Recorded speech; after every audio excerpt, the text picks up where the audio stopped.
wanted to mention that before we even get to Paul, there are two verses in the Old Testament, in Hosea and in Job, Yep. that are pretty interesting, that talk about Adam and the transgression. In Job 31:33, there's a question that's being asked there: have I covered my transgressions like Adam by hiding my iniquity in my bosom?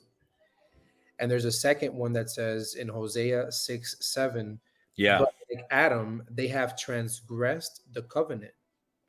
There they have dealt treacherously against me. Mm. And so before we even get to Paul, this is known. Yeah, absolutely. This is known. Yeah, this was nothing new for his hearers.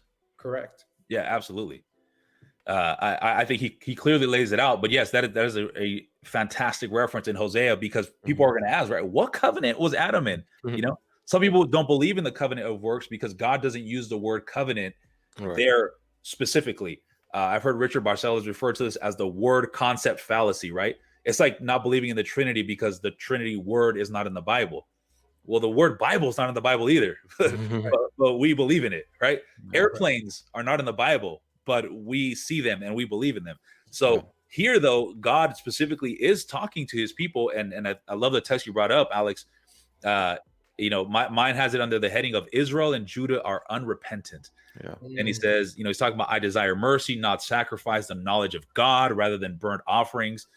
But they, like Adam, so his people, like Adam in the garden, have transgressed the covenant. They were unfaithful to me. So, and at that point, RJ, yeah, what happened? What happened between Adam and God? What happened between God, the Creator, and his creation? Yeah, there's an introduction of enmity. There is enmity, and there is an eternal chasm that takes place.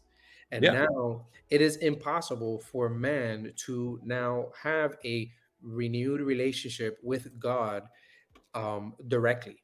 Right. So no direct communication without a mediator. Yep.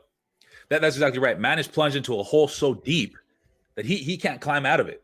Okay. He can't say, if I scale this rock, if I grab right here, I can make my way back to God. No, God says, look, you had your trial in the garden, right? I set you up with everything that you needed, and yet that was not enough. You wanted more. Now, Adam, because of your recklessness, and remember, God is never reckless. The only ones who are reckless are us. Because of your recklessness, there is now enmity between us. There is now a chasm, like you said, between us that cannot be crossed by any mere mortal, right? So eventually we make our way to Romans 3. Arturo, if you can pull that up, let's take a gander there at what Paul is saying.